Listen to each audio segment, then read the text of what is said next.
മദ്യപാനം പോലുള്ള സംഗതികൾ പലപ്പോഴും പലതരത്തിലുള്ള സാമൂഹികമായിട്ടുള്ള പ്രശ്നങ്ങളുമായി ബന്ധപ്പെട്ടാണ്. അന്താരാഷ്ട്ര മേഖലയിൽ അമേരിക്കയുടെ സ്വാധീനം കുറഞ്ഞു വരികയാണ് എന്നുള്ള വളരെ പ്രധാനപ്പെട്ട ഒരു നിഗമനം രുചിർ ശർമ്മ നൽകുന്നുണ്ട്.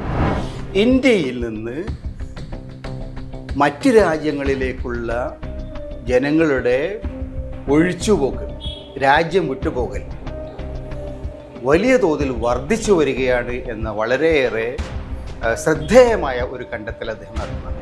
കഴിഞ്ഞ കുറേ വർഷങ്ങളായിട്ട് ഇന്ത്യയിലേക്ക് വന്നുകൊണ്ടിരുന്ന വിദേശ നിക്ഷേപം, പ്രത്യേകിച്ച് ഓഹരി വിപണിയിലെ നിക്ഷേപം കനത്ത തോതിൽ ഒഴിച്ചു പോയിരിക്കുന്ന ഒരു വർഷമാണ് 2025.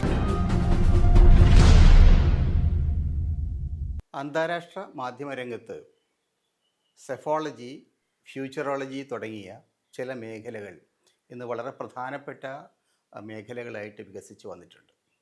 സെഫോളജി എന്ന് പറയുന്നത് തിരഞ്ഞെടുപ്പുകളിൽ ഉണ്ടാകാനിടയുള്ള റിസൾട്ട് എന്തായിരിക്കും എന്നതിനെക്കുറിച്ച് മുൻകൂട്ടി പ്രവചിക്കുന്ന ഒരു ശാസ്ത്രശാഖയാണ്. നേരത്തെയുള്ള സർവേകളുടെ അടിസ്ഥാനത്തിൽ, അതേപോലെ തന്നെ മുൻകാല ട്രെൻഡുകളുടെ അടിസ്ഥാനത്തിൽ, ജനങ്ങളുടെ പൊതുവായ സവിശേഷതകളുടെ അടിസ്ഥാനത്തിൽ എങ്ങനെയാണ് ഒരു തിരഞ്ഞെടുപ്പിൽ ജനങ്ങൾ വോട്ട് ചെയ്യുക എന്നതിനെക്കുറിച്ചുള്ള ഏതാണ്ട് കൃത്യമായിട്ടുള്ള സൂചനകൾ നൽകുന്ന ഒരു ശാസ്ത്രശാഖയാണ് സെഫോളജി. പല രാജ്യങ്ങളിലും വളരെ കൃത്യമായി തന്നെ തിരഞ്ഞെടുപ്പുകൾ പ്രവചിക്കുന്നതിൽ ഈ സെഫോളജിസ്റ്റുകൾ വിജയിച്ചിട്ടുണ്ട്. അതേപോലെ തന്നെ ഫ്യൂച്ചറോളജി എന്ന് പറയുന്നത് വരും വർഷങ്ങളിലെ സാമ്പത്തിക, സാമൂഹിക, സൈനിക, അന്താരാഷ്ട്ര ബന്ധങ്ങളുടെ മേഖലകളിലൊക്കെ ഉണ്ടാകാനിടയുള്ള മാറ്റങ്ങൾ എന്തൊക്കെ എന്ന് പ്രവചിക്കുന്ന ഒരു ശാസ്ത്രശാഖയാണ്. ഇതും വളരെ കൃത്യമായി മുൻകാല അനുഭവങ്ങളുടെ അടിസ്ഥാനത്തിൽ, പഴയ ട്രെൻഡുകളുടെ അടിസ്ഥാനത്തിൽ, നിലവിലുള്ള അന്താരാഷ്ട്ര സാഹചര്യങ്ങളുടെ അടിസ്ഥാനത്തിൽ ഒക്കെ തന്നെ നടത്തുന്ന വളരെ ശാസ്ത്രീയമായ വിശകലനമാണ് ഇത്. ഈ വിശകലനത്തിൻ്റെ പ്രാധാന്യം ഓഹരി വിപണി പോലെയുള്ള മേഖലകളിൽ പണം നിക്ഷേപിക്കുന്ന ആളുകളെ സംബന്ധിച്ചിടത്തോളം ഇത്തരത്തിൽ എവിടെയാണ് സാധ്യതകളുള്ളത്, എവിടെയാണ് തകർച്ച വരാനിടയുള്ളത് തുടങ്ങിയ ഒരു മുൻധാരണ അവർക്ക് തങ്ങളുടെ ഇൻവെസ്റ്റ്മെൻറ്റ് പോളിസി, ഇൻവെസ്റ്റ്മെൻറ്റ് നയങ്ങൾ നിശ്ചയിക്കുന്നതിന് സഹായകമാകും. വിവിധ രാജ്യങ്ങളെ സംബന്ധിച്ചിടത്തോളം തങ്ങളുടെ നയ രൂപീകരണത്തിൽ എവിടേക്ക്, തങ്ങളുടെ സാമ്പത്തിക മേഖലകളിൽ, അന്താരാഷ്ട്ര ബന്ധങ്ങളിൽ എവിടെയാണ് ഫോക്കസ് കൊടുക്കേണ്ടത് തുടങ്ങിയ കാര്യങ്ങളിൽ സഹായകരമായിട്ടുള്ള ഒരു ശാസ്ത്രശാഖയാണിത്. അന്താരാഷ്ട്ര രംഗത്ത് ബ്രിട്ടനിൽ നിന്ന് പ്രസിദ്ധീകരിക്കുന്ന ദ ഇക്കോണമിസ്റ്റ് ആണ് ഈ മേഖലയിൽ ഏറ്റവും മുമ്പിൽ നിൽക്കുന്നത്. അവരെല്ലാ വർഷവും ഓരോ വർഷം വരാൻ പോകുന്ന വർഷത്തെക്കുറിച്ചുള്ള ദ വേൾഡ് ഇൻ 2025, 2026 തുടങ്ങിയ ഒരു സീരീസായിട്ട് ഓരോ വർഷത്തിൻ്റെ തുടക്കത്തിൽ അവരത് പ്രസിദ്ധീകരിക്കുന്നുണ്ട്. ഈ വർഷം ദ വേൾഡ് ഇൻ 2026 എന്ന പ്രസിദ്ധീകരണം അവർ പുറത്തിറക്കി കഴിഞ്ഞു. ദീർഘകാലമായിട്ട് അവർ നടത്തിക്കൊണ്ടിരിക്കുന്ന ഗവേഷണ പ്രക്രിയയുടെ ഭാഗമായിട്ടാണ് അവർ ഈ പ്രവചനങ്ങൾ നടത്തുന്നത്. ഇന്ത്യയിൽ NDTVയുടെ പ്രമുഖനായിട്ടുള്ള പ്രവർത്തകനായിരുന്ന NDTVയുടെ മുന്നിൽ നിന്നുള്ള ഡോക്ടർ പ്രണോയ് റോയ് സമീപകാലത്ത് ആരംഭിച്ച ഡീകോഡർ എന്ന് പറയുന്ന മാധ്യമ സ്ഥാപനം വളരെ കൃത്യമായിട്ട് കഴിഞ്ഞ കുറേ വർഷങ്ങളായിട്ട് ഈ അന്താരാഷ്ട്ര മേഖലയിലുണ്ടാകാവുന്ന ട്രെൻഡുകളെ സംബന്ധിച്ചുള്ള പ്രവചനങ്ങൾ നൽകുന്നുണ്ട്. ലോകപ്രശസ്തരായിട്ടുള്ള സാമ്പത്തിക ശാസ്ത്രജ്ഞൻ, എഴുത്തുകാരൻ, നിക്ഷേപകൻ, ഓഹരി വിപണി നിക്ഷേപകൻ ഒക്കെ ആയിട്ടുള്ള രുചിർ ശർമ്മയാണ് NDTVയുടെ ഡീകോഡറിന് വേണ്ടിയിട്ട് ഈ പരിപാടി ചെയ്യാറുള്ളത്. വളരെ പ്രശസ്തനായിട്ടുള്ള ഒരു ശാസ്ത്രജ്ഞനാണ് അദ്ദേഹം. ഇന്ത്യയിൽ ജനിച്ച് അമേരിക്കയിൽ പ്രവർത്തിക്കുന്ന രുചിർ ശർമ്മ ഇപ്പോൾ റോക്ക്ഫെല്ലർ ഫൗണ്ടേഷൻ്റെ ചെയർമാനാണ്. ഫിനാൻഷ്യൽ ടൈംസ് തുടങ്ങിയ പത്രങ്ങളുടെ എഴുത്തുകാരനാണ്. നിരവധി പുസ്തകങ്ങൾ എഴുതിയിട്ടുണ്ട്. അദ്ദേഹവും അദ്ദേഹത്തിൻ്റെ ടീമും ചേർന്ന് ഓരോ വർഷവും നടത്തുന്ന ഗവേഷണങ്ങളുടെ ഫലമായിട്ട് അടുത്ത വർഷം ലോകത്ത് സംഭവിക്കാനുള്ള പ്രധാനപ്പെട്ട 10 സംഭവവികാസങ്ങൾ, 10 ട്രെൻഡുകൾ, പ്രത്യേകിച്ച് സാമ്പത്തിക, അന്താരാഷ്ട്ര ബന്ധ, സൈനിക മേഖലകളിലൊക്കെ ഉണ്ടാകുന്ന 10 ട്രെൻഡുകൾ, 10 പ്രവണതകൾ അദ്ദേഹം പ്രവചിക്കാറുണ്ട്.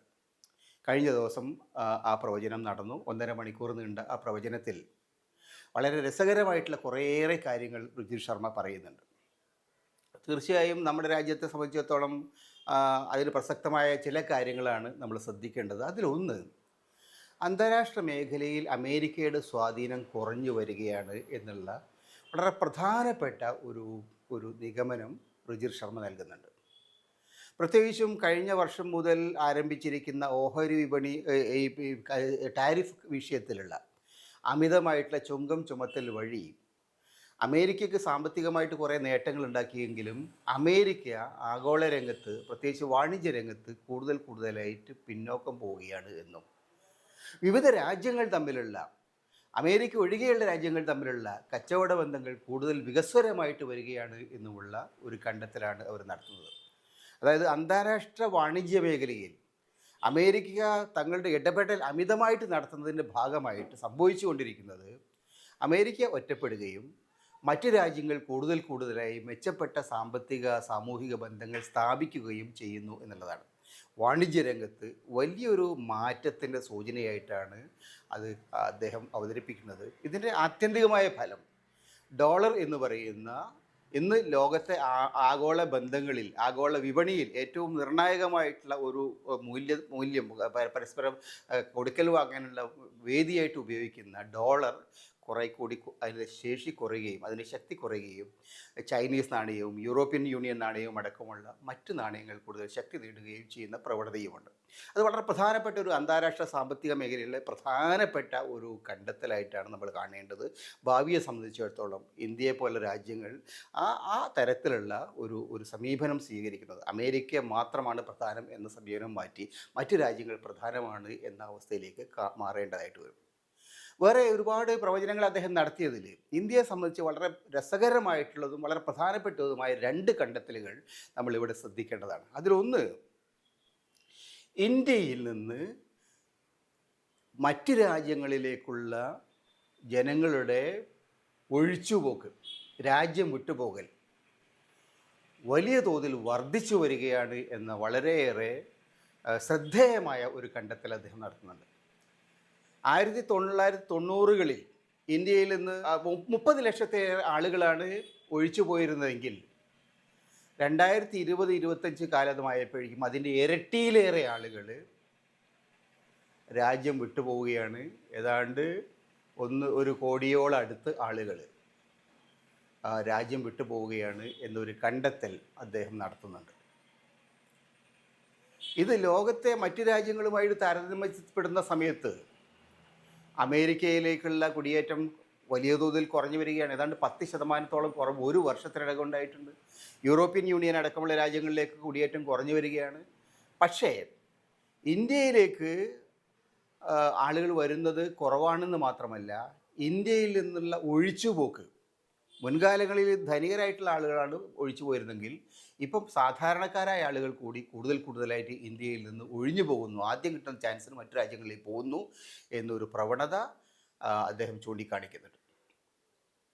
അതിൻ്റെ അർത്ഥം ഇന്ത്യയിലെ സാമ്പത്തിക കുറിച്ചുള്ള നമ്മുടെ അവകാശവാദങ്ങൾ, ഇന്ത്യൻ സമ്പദ്ഘടനയെക്കുറിച്ചുള്ള വികസിത ഇന്ത്യയെക്കുറിച്ചുള്ള നമ്മുടെ അവകാശവാദങ്ങൾ വാസ്തവമല്ല എന്നും രാജ്യത്തെ മഹാഭൂരിപക്ഷം ആളുകളും അത് അംഗീകരിക്കുന്നില്ല എന്നും അവർ മറ്റു രാജ്യങ്ങളിലേക്ക് ഒഴിച്ചു പോകുന്നു എന്നുമുള്ളതാണ് അദ്ദേഹം ചൂണ്ടിക്കാണിക്കുന്നത്. അതിൽ അമേരിക്കയിലേക്ക് മാത്രമല്ല, യൂറോപ്പിലേക്ക് മാത്രമല്ല, പശ്ചിമേഷ്യയും ആഫ്രിക്കയും അടക്കമുള്ള പ്രദേശങ്ങളിലേക്ക് ഇന്ത്യയിൽ നിന്നുള്ള ഈ ഒഴിച്ചുപോക്ക് വ്യാപകമായി നടക്കുന്നുണ്ട്.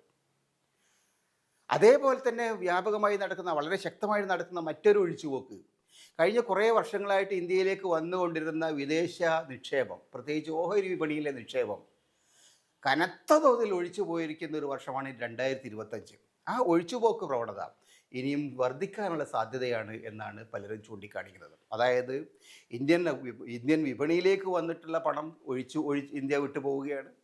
ഇന്ത്യയിൽ വലിയ ശാസ്ത്ര സാങ്കേതിക വിദ്യാഭ്യാസ മേഖലയിൽ കഴിവുള്ള ആളുകൾ രാജ്യത്ത് തൊഴിൽ നോക്കാതെ രാജ്യം വിട്ടുപോവുകയാണ്. ഈ ഒരു പ്രവണത ഇന്ത്യയെ ഭാവിയെ സംബന്ധിച്ചിടത്തോളം വളരെ ഗുരുതരമായിട്ടുള്ള ചില സൂചനകൾ നൽകുന്നുണ്ട് എന്നാണ് രുചിർ ശർമ്മയടക്കമുള്ള ആളുകൾ പറയുന്നത്. ഇന്ത്യ മാത്രമല്ല, ലോകത്ത് വേറെ ഏതാനും ചില രാജ്യങ്ങളിൽ നിന്നും ആളുകൾ ഇങ്ങനെ ഒഴിഞ്ഞു പോകുന്നു. ഉക്രൈനാണ് ഒരു രാജ്യം. ഉക്രൈനിൽ നിന്ന് ആളുകൾ ഒഴിഞ്ഞു പോകുന്നതിൻ്റെ കാര്യം അറിയാം. 4 വർഷമായി തുടർച്ചയായ യുദ്ധമാണ്. രാജ്യം ഏതാണ്ട് തകർന്ന് തരിപ്പണമായിട്ടുണ്ട്. മറ്റൊന്ന് പാകിസ്ഥാനാണെന്ന്, വേറൊന്ന് ബംഗ്ലാദേശാണ്. പാകിസ്ഥാനും ബംഗ്ലാദേശും അടക്കമുള്ള രാജ്യങ്ങളിൽ ആഭ്യന്തര സ്ഥിതി നോക്കിക്കഴിഞ്ഞാൽ അവിടെ നിൽക്കാൻ ആളുകൾ താല്പര്യമുണ്ടാവില്ല, യുവജനങ്ങൾ ഒഴിച്ചു പോകും. ആ ഒരു കൂട്ടത്തിലാണ് ഇന്ത്യയും എന്നുള്ളതാണ് രുചിർ ശർമ്മ ചൂണ്ടിക്കാണിക്കുന്ന വളരെ ആപൽക്കരമായ ഒരു പ്രവണത. രണ്ടാമത്തെ ഒരു പ്രവണത, ആഗോള രംഗത്ത് മദ്യപാനശീലം കുറഞ്ഞു വരികയായിട്ട് അദ്ദേഹം ചൂണ്ടിക്കാണിക്കുന്നു. അമേരിക്കയിൽ മദ്യപാനശീലം 10% കുറഞ്ഞു. വലിയ അമിത മദ്യപാനത്തിൻ്റെ രാജ്യമായിരുന്ന സോവിയറ്റ് യൂണിയൻ, പ്രത്യേകിച്ച് റഷ്യ, ഇന്ന് അതിൽ വളരെയേറെ കുറവ് വരുത്തിയിട്ടുണ്ട്. മിക്കവാറും എല്ലാ യൂറോപ്യൻ രാജ്യങ്ങളിലും മദ്യപാനത്തിൻ്റെ അളവ് വല്ലാതെ കുറഞ്ഞിട്ടുണ്ട്. സിഗരറ്റ് വലിയും അതേപോലെ തന്നെ കുറഞ്ഞിട്ടുണ്ട്. ഇന്ത്യയിൽ അതേ സമയത്ത് കഴിഞ്ഞ വർഷത്തെ കണക്ക് നോക്കിക്കഴിഞ്ഞാൽ 2.5% വർധനവാണ് ഉണ്ടായിരിക്കുന്നത് മദ്യരംഗത്ത് എന്നാണ് അദ്ദേഹം ചൂണ്ടിക്കാണിക്കുന്നത്. മദ്യപാനം പോലുള്ള സംഗതികൾ പലപ്പോഴും പലതരത്തിലുള്ള സാമൂഹികമായിട്ടുള്ള പ്രശ്നങ്ങളുമായി ബന്ധപ്പെട്ടതാണ്. അമിത മദ്യപാനം വിശേഷിച്ചും. അതാണ് സോവിയറ്റ് യൂണിയൻ്റെ കാലത്ത് റഷ്യയിൽ അമിത മദ്യപാനം വർദ്ധിക്കാനും ജനങ്ങൾ ആരോഗ്യം നശിക്കാനും ഒരു കാരണം, ഒരു പ്രതീക്ഷയില്ലാത്ത ഒരവസ്ഥ അവിടെ ഉണ്ടായിരുന്നുള്ളൂ. അതേപോലെ തന്നെ ലോകത്തെ മറ്റു രാജ്യങ്ങളിൽ നിന്ന് വ്യത്യസ്തമായിട്ട് ഇന്ത്യയിൽ മദ്യപാനം കൂടിക്കൂടി വരികയാണ് എന്ന ഒരു കാര്യം കൂടി അദ്ദേഹം ചൂണ്ടിക്കാണിക്കുന്നത്. വേറെ ധാരാളം കണ്ടെത്തലുകൾ അതിലുണ്ട്. പക്ഷേ ഈ കണ്ടെത്തലുകളെല്ലാം സൂചിപ്പിക്കുന്ന ഒരു കാര്യം, പ്രധാനപ്പെട്ട ഇന്ത്യയെ സംബന്ധിച്ചുള്ള കണ്ടെത്തലുകൾ സൂചിപ്പിക്കുന്ന ഒരു കാര്യം, ഇന്ത്യയെ സംബന്ധിച്ച് ഇന്ത്യൻ ഭരണാധികാരികൾ ഇന്ന് നടത്തിക്കൊണ്ടിരിക്കുന്ന അവകാശവാദങ്ങളും വസ്തുതകളും തമ്മിൽ ഒരുപാട് ഭിന്നതയുണ്ട്. ഇന്ത്യയെ സംബന്ധിച്ച് അവർ ചൂണ്ടിക്കാണിക്കുന്ന വലിയ റോസി പിക്ചർ, വളരെ സമ്പന്നമായ മനോഹരമായ ചിത്രമല്ല. ജനങ്ങൾ വളരെ വ്യത്യസ്തമായിട്ടുള്ള, അല്പം പ്രതീക്ഷ കുറഞ്ഞ ഒരു ചിത്രമാണ് ജനങ്ങൾ കാണുന്നത് എന്നുള്ളതാണ്. ആ മദ്യപാനത്തിൻ്റെ ഈ ആസക്തിയിലെ വർധനവ്, രാജ്യം വിട്ടുപോകുന്ന ഈ പ്രവണത, ഇന്ത്യയിൽ വന്നിരിക്കുന്ന നിക്ഷേപം, അത് രാജ്യം ഒഴിച്ചു പോകുന്ന ഈ അവസ്ഥ, ഇതെല്ലാം ചൂണ്ടിക്കാണിക്കുന്നത് ഇന്ത്യയുടെ ഭാവി അവർ പ്രതീക്ഷിക്കുന്ന പോലെ അല്ലെങ്കിൽ പ്രചരിപ്പിക്കുന്ന പോലെ അത്ര ശോഭനമല്ല 2026 എന്നാണ് നമ്മൾ മനസ്സിലാക്കേണ്ടത്.